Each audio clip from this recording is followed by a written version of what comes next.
Right ప్రస్తుతం అయితే Indira park వద్ద కాంగ్రెస్ పార్టీకి సంబంధించిన నాయకులంతా నిరసన కార్యక్రమాన్ని తెలియజేస్తా ఉన్నారు. కాంగ్రెస్ పార్టీ సీనియర్ నాయకులు ఆనందరావు గారు ఎట్లా చూస్తారు? ఒక్కసారిగా ఇంతమందిని సస్పెండ్ చేయడం అనేది చూసిరా, ఏం చెప్తారు మీరు? అదే ఇది పార్లమెంటు చరిత్రలోనే లేదు. బీజేపీ ప్రభుత్వాన్ని పాలించడంలో ఘోరంగా విఫలమయ్యారు. అదేవిధంగా మొన్న సెక్యూరిటీ కూడా లోపించింది. నరేంద్ర మోడీ తక్షణమే రాజీనామా చేయాలి. నరేంద్ర మోదీ అమిత్ షా 2024లో వాళ్ళకి బుద్ధి చెప్పబోతున్నాము. బీజేపీ కర్ణాటకలో ఓడించినాము, ఈడ టీఆర్ఎస్ని ఓడించినాము. ఇప్పుడు మేము 16 ఎంపీలు కూడా మన తెలంగాణ రాష్ట్రంలో గెలవబోతున్నాము. ఈ ధర్నా నుంచి మేము వారికి నిరసన వ్యక్తం చేస్తున్నాము. వాళ్ళు మా ఎంపీలను సస్పెండ్ చేసారు.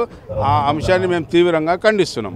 గతంలో మీ అధినాయకుడు రాహుల్ గాంధీని కూడా ఇబ్బందులు గురి చేసారు, సస్పెండ్ చేసారు, జైలు లేకపోయింది.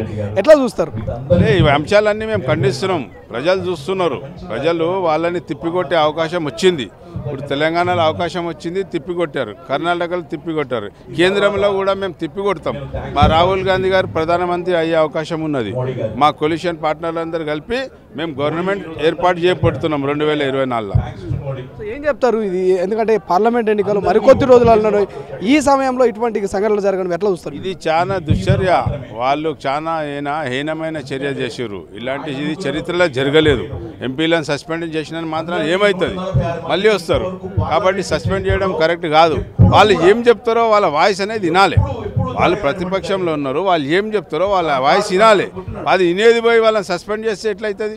ఇది చాలా హీనమైన చర్య. ఈ చర్యను మేము తీవ్రంగా ఖండిస్తున్నాము. బీజేపీ ప్రభుత్వము, నరేంద్ర మోదీ ప్రభుత్వము త్వరలోనే ప్రజలు గద్దె దింపబోతున్నారు. పార్లమెంట్కే భద్రత లేదు, దేశ ప్రజలకు ఎట్లా భద్రత కల్పిస్తారంటూ కూడా కొంతమంది అంటున్నారు. ఏం చెప్తారు మీరేం చెప్తారు? అదే పార్లమెంట్లోనే భద్రత కల్పించడంలో బీజేపీ ప్రభుత్వం విఫలమైంది.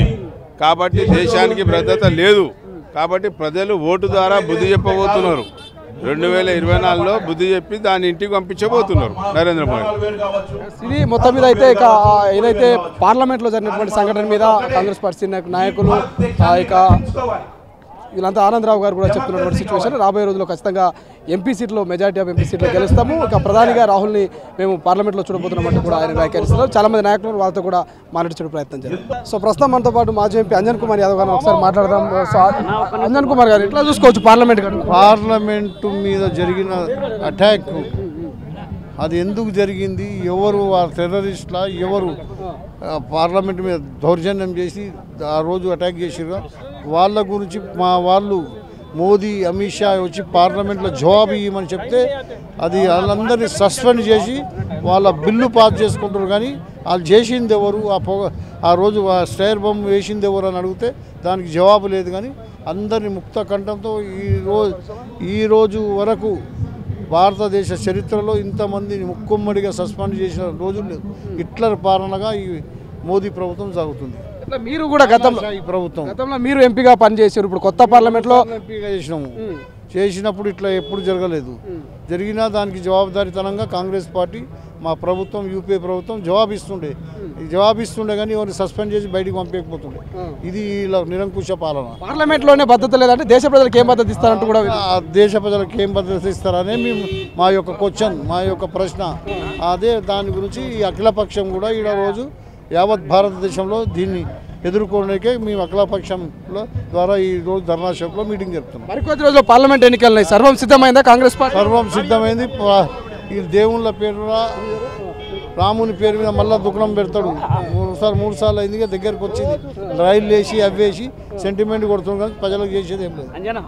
రైట్, ఇది అంజన్ కుమార్, మాజీ MP Anjan Kumar, Congress party senior నాయకులు చెప్తున్నారు. క్లియర్గా కూడా ఎన్నికల ముంగల ఇదంతా బీజేపీ స్టాంటిక ఒక పార్లమెంట్కే భద్రత కల్పించినటువంటి కేంద్ర ప్రభుత్వము దేశ ప్రజలకు ఎటువంటి భద్రత కల్పిస్తుంది?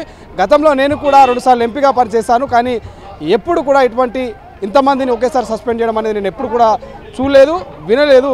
సో బీజేపీ ప్రభుత్వము, కేంద్ర ప్రభుత్వము ఇటువంటి మొండి వైఖరిని వీడాలి.